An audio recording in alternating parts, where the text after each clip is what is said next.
What's up, Tim Sykes, millionaire mentor and trader here with Roland, my newest six-figure student. Congratulations, Thanks, first of buddy. all. Yep. How much have you made? What is your secret? Tell us about your journey. Well, I'm at 133,000 now. In profits. In profits.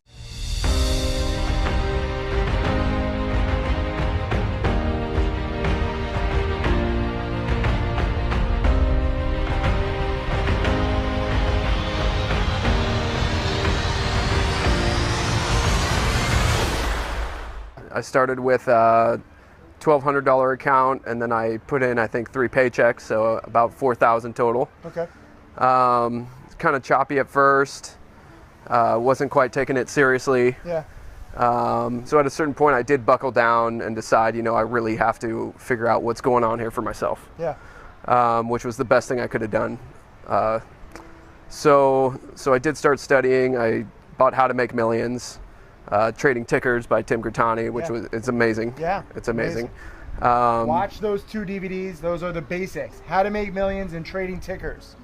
Yeah, so I did start studying, and it was night and day. I mean, between just kind of going off your picks and seeing what's hot, kind of thing.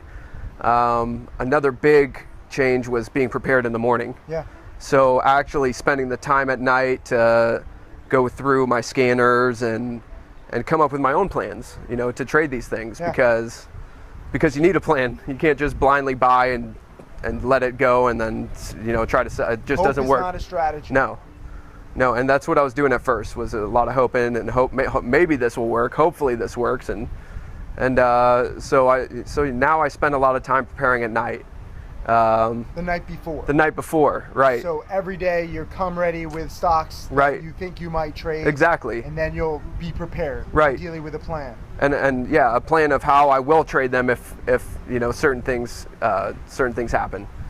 Obviously in the mornings you wake up and there's news and there are other things that so now I wake up quite a bit before market open. I used to wake up, roll out of bed, one eye open, I sit there, jump on the computer to see what's going on. Yeah. And that didn't work either. Yeah. Because the things with the volatility that we play, they move so quickly. So now I'm up early enough to come up with a plan for any stock that may have some good news in the morning or something that may be moving that day. But preparation has been key. I mean, big time key. Let me ask you a question, because we were talking earlier. You got to repeat this story about SINO. Oh yeah. It's such a good lesson. What happened with that stock? Yeah, so Sino, that was when all the shippers were going crazy. Shipper mania, dries. Early in your early. journey. Yeah, this was early, and this was when dries had gone from I think 5 to 100. Yeah. So there were all these sympathy plays, Sino and GLBS, and all the other shippers were running. So I got into Sino overnight, I think at 5 something, and I woke up the next morning $13 it was at. It would have been definitely account changing for me. I mean, over double what I had gotten in for, and even though you're not supposed to, I had taken a very large position for my account size. So it would definitely. What was your account size back then? My account size, I think, was at about $6,000 or something like that. And what was your position size? My position size was at about $5,000. Oh my God. Okay, continue. Yeah, no, I mean, it wasn't smart. Don't go that big. Yeah. Don't risk everything. Yeah, it wasn't on one smart. trade. No, absolutely not. But I got lucky. Essentially, I got lucky. A little luck never hurts. No, and woke up in the morning, $13. Pre-market. So it went from 5 to 13. Yeah, overnight. And you have almost all your account in. Yeah. And why didn't you want to take profits? Because I got greedy. And it was pre-market, and I just didn't have much experience, and I thought, you know what, when the market actually opens and volume comes in, this is going to fly. Yeah. So I got very greedy. Yeah. What did I say? You said if I were in Sino, I would be selling here. This is best case scenario. In my chat room. Commentary pre-market in the chat room. Yeah, and I basically said, F you, Tim. You don't know what you're talking about. When I had some success, so I already thought I knew what I was doing. Of course. When I really had no clue. But so I'm like, I'm going to at least let the market open and see what happens. And sure enough, market opens, bell rings, and it just starts tanking. I mean, fast, really fast. 13, 12, 11, 10, and I'm watching this thing like bounce. With your almost entire With account. almost my entire account. And I'm like, it's got to bounce. It's got like, this has got to bounce. And it wiped out all my gains. I think a couple $100 I made. So went 5 to 13, back to 5. Yeah. But at least you learned, A, not to bet so big, and B, to take profits when you have them. Yeah, absolutely. Yeah. I kind of do know a little something. Yeah, yeah. Just a little bit. Yeah, just a little. Oftentimes I sell too soon. I'm too patient. I'm too safe. I'm too impatient, I mean. And now you are too. Tell us about that. Yeah, now I'm very similar. I take profits way too quickly a lot of the time. Just because now I have seen what happens if you get greedy and you want to try to hold out. And this happened on ITKG the other day. On ITKG. You took $5,000 in profits. Yeah. Too soon, because Yeah. you could have had 11,000, I Yeah. think, in profits. Yeah, if I held but overnight. then the next morning you crashed. It crashed, yeah. So you're happy with your 5,000. Yeah, I was extremely happy with it. So one time you hold too long, you make nothing. Yep. Another time you sell too soon, but you took basically half the potential gain. Yeah, and that's what I do now. I mean, I take profits when I get them. If it hits my goal, or less even at times, I just take the profits when I can, because I mean, obviously losing sucks, but almost equally as bad is being up and have them wipe out. Yeah, so I mean, that's demoralizing. But at least you're on the right track. Yeah. So if you're on the right track, and a lot of you guys are on the right track, you just have to learn how to, take the profits. Yeah, absolutely. And take the biggest chunk that you can. Obviously, sometimes, you're going to take 1/10 of the potential profits, maybe 1/2, or sometimes you're going to nail it. Yeah. ITKG, I sold at 11 Yeah, cents. I actually timed it. yeah, That was literally one of my perfect, best trades, because I wanted to give it more patience. Right. Because I mistimed DCTH the previous day. Yeah. So you learn from previous trades to adapt. Yeah, You can get absolutely. more aggressive, you can get less aggressive, and it's not an exact science. Yeah. So what is your average trade now? Explain what's an ideal kind of trade for you? Because we're all different. There's no one magic formula. What works for you? I like multi-day breakouts, and actually from trading tickers was really helpful, because my initial idea of what a breakout was breaks a level, just flies. Yeah. That's kind of what I pictured as a breakout. Maybe it's the name. Yeah. Breakout and it flies, but they're choppy. Yeah. So I set my risk level not at the breakout level. The consolidation beneath that usually. Yeah.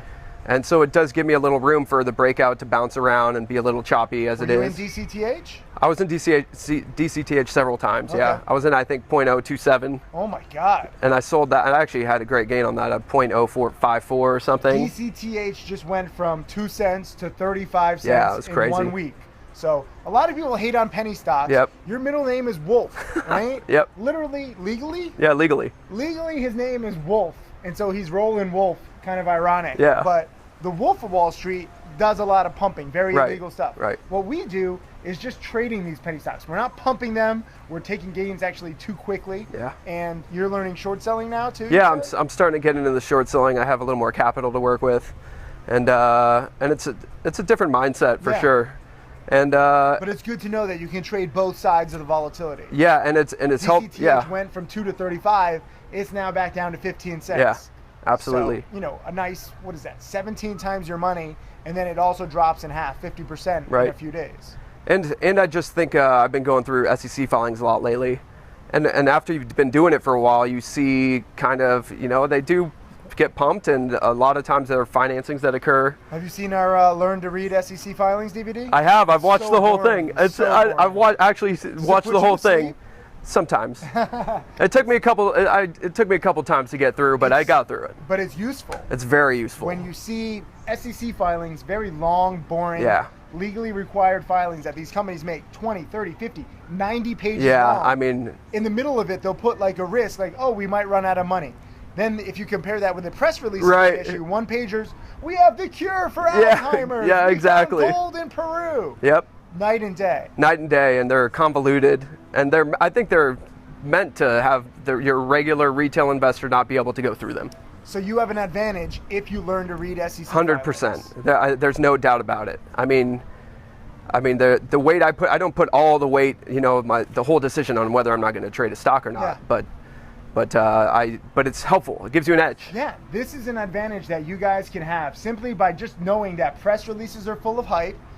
SEC filings are basically created by lawyers who don't like hype, and they put in the actual risks. And the companies will say, on page 37, paragraph 7, there's a great risk that we will run out of money in 6 months. Yeah, it's right there. It's right there. Yep. But you just have to see it. So when I say study hard, study the charts, study different strategies, study sectors, but study SEC filings so that you know which companies, okay, if a stock is going to spike 100, 200%, most likely, if you read their SEC filings, you see that they're running out of cash. They're going to be out of cash in 3 or 6 months. They're going to do a financing into that run-up.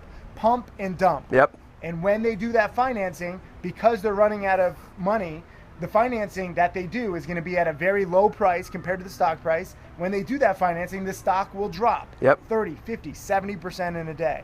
So it's pretty logical. Yeah. Why do you think so many people hate on penny stocks? I think it's just... Is it because of your middle name? No. The guy who's your middle name? No, but it is. I mean, movies like that. And I think just like Wall Street in general want to put it out that how bad they are. Yeah. I mean, I don't think they want people trading them, really. There's not much commissions in it. Right. You know, most people are not going to read the SEC filings, so they're going to believe in this company's technology. You can't believe in any single penny stock's management promises. You can't believe in their technology. They all make pie-in-the-sky predictions. Right. We're only here in this beautiful place in Positano, Italy, because we don't believe a word that they say. We trade the price action. And yet you go on Twitter or StockTwits and you literally have these people arguing about the fundamentals of the companies and, oh, this company has great management or their pipeline. They're going to the moon. You see it. It's just it's unbelievable at times. That said, so some people will say, well, why should we trade this junk if they're all going to fail? Because the stocks are volatile. If you learn to take advantage of the volatility. This is why we started off this conversation with SINO going from 5 to 13 in one day. In one day. Overnight. I woke up, it was at I think it closed at 8. And I woke up and it was at 13. Yeah, unbelievable. I didn't know you almost had your whole account. I did. I did. Yeah. So you had almost your entire account. Right. And you still couldn't take profits because you wanted 20. Yeah, but I mean, I was new and I was greedy. Now you've learned. I'm glad you didn't lose too much on that trade. So now, okay, so you've gone from 4,000 to 133,000 in like 6 months.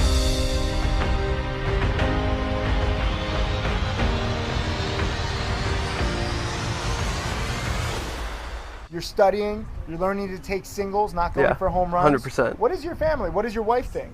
At first she was skeptical. I mean, and my father, who is actually a very good value investor. Oh God. Very good. He's done really well. Very, very skeptical, you know, and but the results don't lie. Yeah. And my wife now, she loves. She loves so far. So far. So far. Don't get cocky. Absolutely. So far, and she keeps me in check. Good. Yeah, I'll keep you in check too. Absolutely. I want you to be a 7-figure student. That's right. Yeah. 6 figures, it's a good start, but a lot of newbies have success. Yeah. Sometimes they get lucky. Yeah. It would have actually been a worse lesson if you had held on to SINO and had your biggest profit. Yeah, I agree. You would have been like, oh, every stock is like that. Yeah, but I agree. because you saw what happened when it doesn't work, it didn't cost you anything. No. And you got a great lesson, and you feel that emotion. Yeah. Like it was bad. Yeah. It felt bad. I mean, I almost quit. That's how bad it felt. I mean, I'm like, oh my God, like, what are you doing? But you took the right attitude. This is what a lot of you guys have to learn. This is a process. You might have done all this in 6 months. You're an overachiever. Yeah. That's cool. You know, you were also a professional athlete. Yeah. Talk about your professionalism in the past. I think this is relevant. Well, I played soccer in South America and in Europe for quite a while. And that was definitely helpful. I mean, I played soccer since I was 6 years old. And just all the trials and tribulations. Every day. Every day. What was the thing that you did to train really hard? Oh, my mother used to. She was pretty diehard. She's a Korean woman, and she definitely was a disciplinarian. But she would have this Hungarian trainer come over in the morning before school at 5 a.m. and we'd be running suicides in our backyard. How old were you? This was through middle school and high school. Yeah. Yeah, so I mean, we had a lot of extra training that we did. So I was a tennis player before school for breakfast. Most kids are eating scrambled eggs, you know, maybe like a piece of bread, a croissant. I'm having codfish, okay? That is what true athletes, and I'm not even a true athlete, but I knew a lot of top tennis players. Their secret was having fish for breakfast. Yeah, that's amazing. And I'm eating this codfish for breakfast in high school, and I'm like gagging. But the reason why I bring that up is because if you're a professional athlete, you understand it's a process. It's a journey. You see a lot of these people like in the World Cup or if you're a tennis player in Wimbledon. Yeah. They've been training for 5, 10, 20 years every single day. Right. And they understand what it takes to be great. Yeah. A lot of other people, they want to get paid, okay, I put in 4 hours researching this stock. I should make, $80, $20 an hour. It doesn't matter how hard you research a stock. You might lose on that still. Right. It's not like a linear relationship between how many hours and your profits. So I'm glad you stuck with it. I'm glad that you're an athlete and you understand. All of you athletes out there, use your brain, Being an athlete is tough. You got injured, you said. What happened?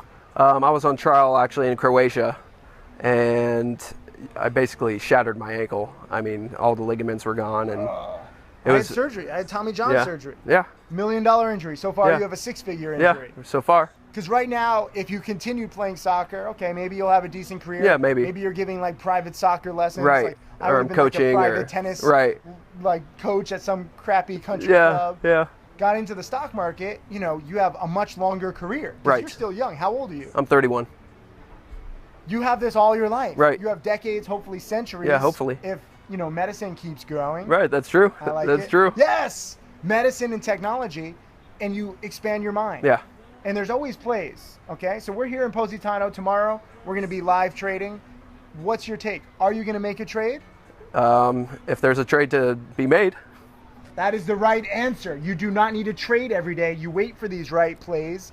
ITKG, DCTH, SINO. Yeah. I mean, you can count just a few really good supernovas. Right. They don't happen every single day.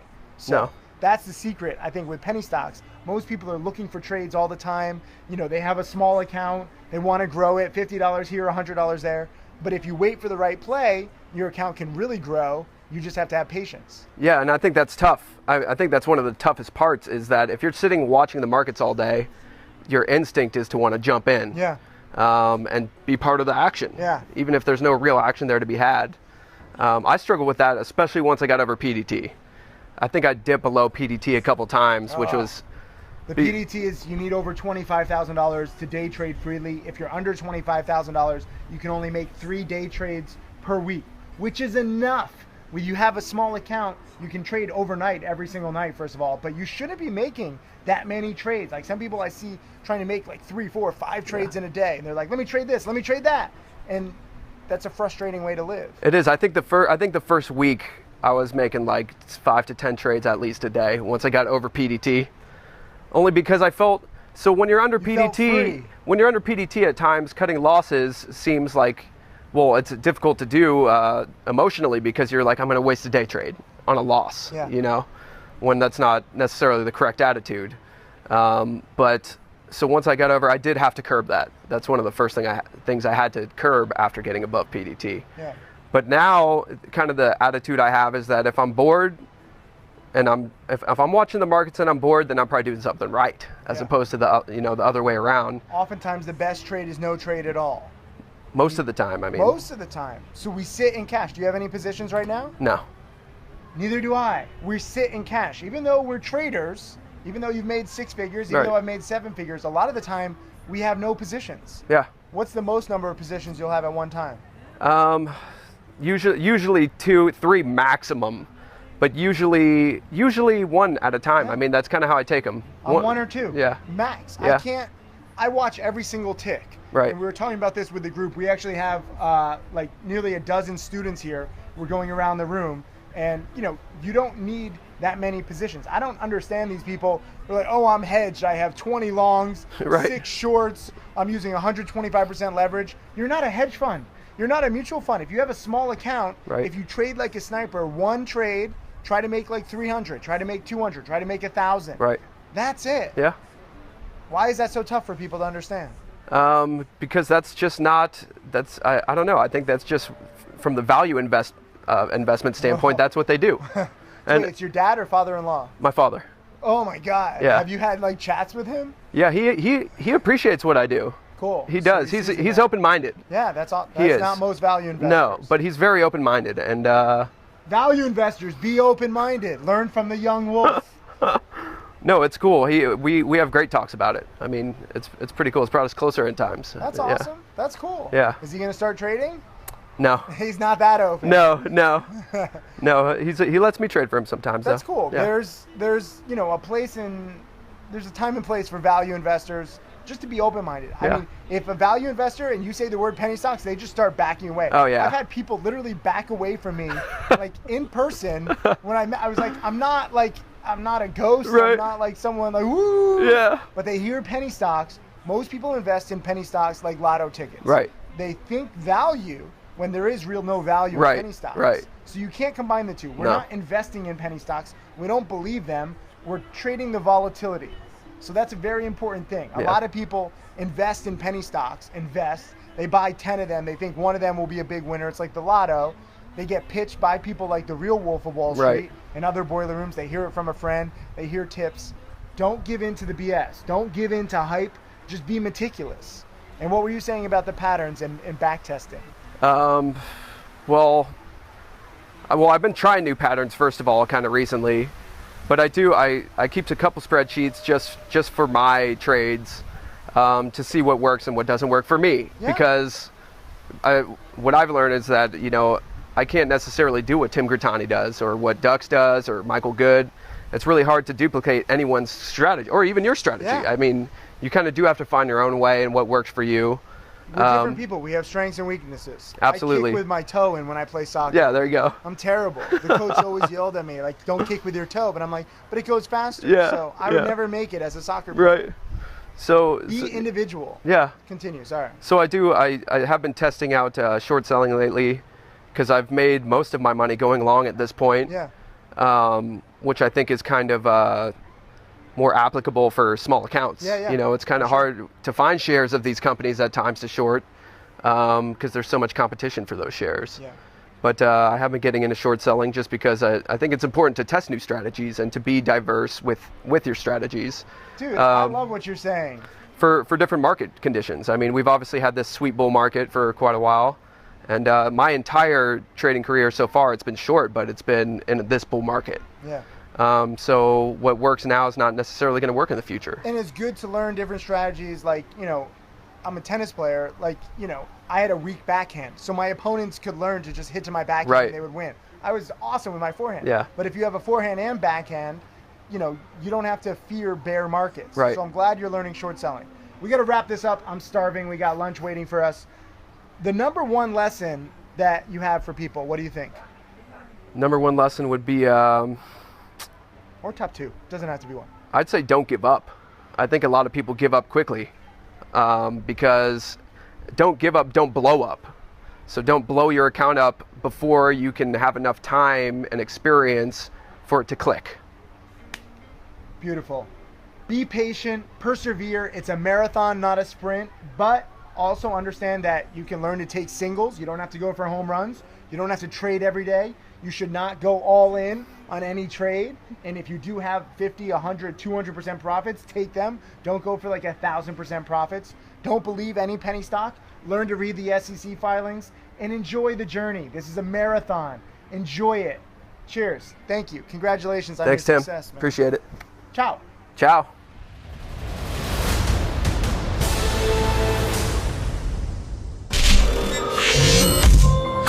My name is Tim Sykes, and I teach people to trade stocks. I am a self-made multimillionaire. So this is the ideal trade that I'm going to talk about. I want you guys to understand every single aspect of this trade.